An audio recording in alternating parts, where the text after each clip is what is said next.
Hi, welcome to BCI Ask the Experts. I'm Brad White. Happy to be joined by two experts today, Dr. Bob Weber Hello. and Dr. Bob Larson. Hello, guys.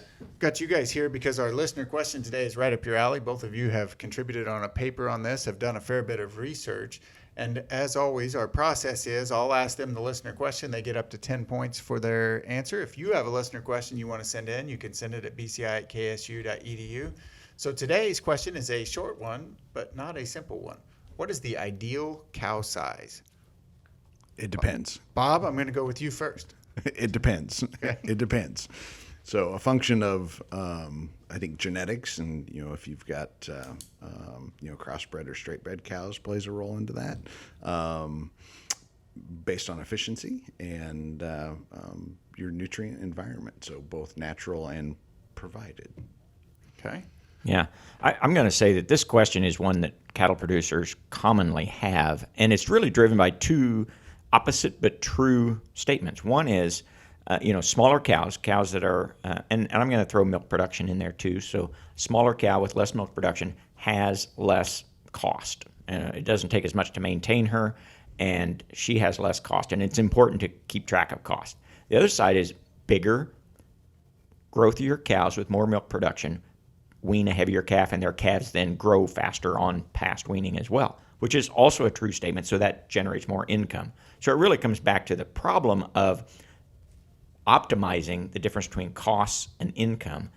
And I'm going to throw out an idea, and maybe we'll have a little bit of a back and forth on this, is when nutrients are readily available and relatively inexpensive compared to the value of the calf being produced, more is better. Absolutely. So bigger cows with more milk, producing more calves. If you just look at it that way, the bigger, higher producing cows have more generate more income than they're costing. There's a couple of important caveats to that. Yeah, I think that's a good perspective, and one that I think is generally true. I'm kind of risk adverse. I like to go to Las Vegas, but I don't like to go to Vegas to game, right? And the risk is that in years like last year, those higher input cows have more risk of failure because of change in nutrient environment. Yeah, absolutely. So both of you guys have given good answers so far. Bob has 6 points. Bob would have had 6 points, but he answered it depends. He didn't know that it depends loses you a point. So it's a penalty shot. Yeah. I got so you. now I'm going to go back to, and I'm going to re-ask the question. So you've given good background info, but say you're picking, and I'm going to have you pick for Northeast Kansas because you both said geography plays a role. What's your ideal cow size? For me, I'm going to say 1,300 to 1,400 pounds. Okay. So a bigger cow, and then where does milking ability play on that spectrum? High, medium, or low? I would say medium to medium low. Okay. All right, Bob? I'm going to be just slight, and even though I led before saying bigger cows, more milk, I'm also risk averse because those are also the cows most likely to be open, even in a good year, in a way. And so I'm going to go around 1,300 pounds, and that's much bigger than I would have said 10 years ago. But I'm going to say 1,300 pounds and moderate to low moderate milk production. And why is it bigger than you would have said 10 years ago? What's changed? This is what has changed. My understanding of the value of production, because costs are so important, that it is easy to get overemphasizing on costs, which I guess it's easy to not emphasize costs as much as you should too.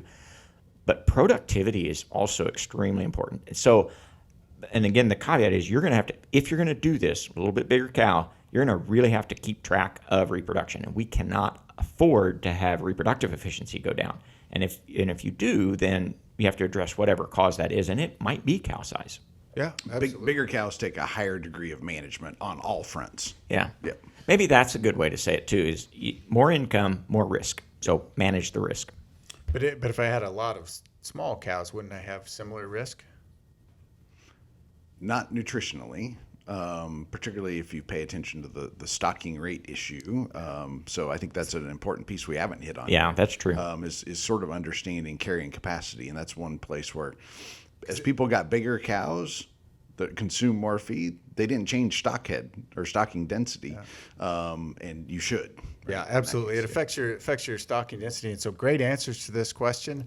Bob ended up with 9, and Bob ended up with 8. It was a close Oh, one. a close one. Appreciate your questions, and send us more at bci@ksu.edu.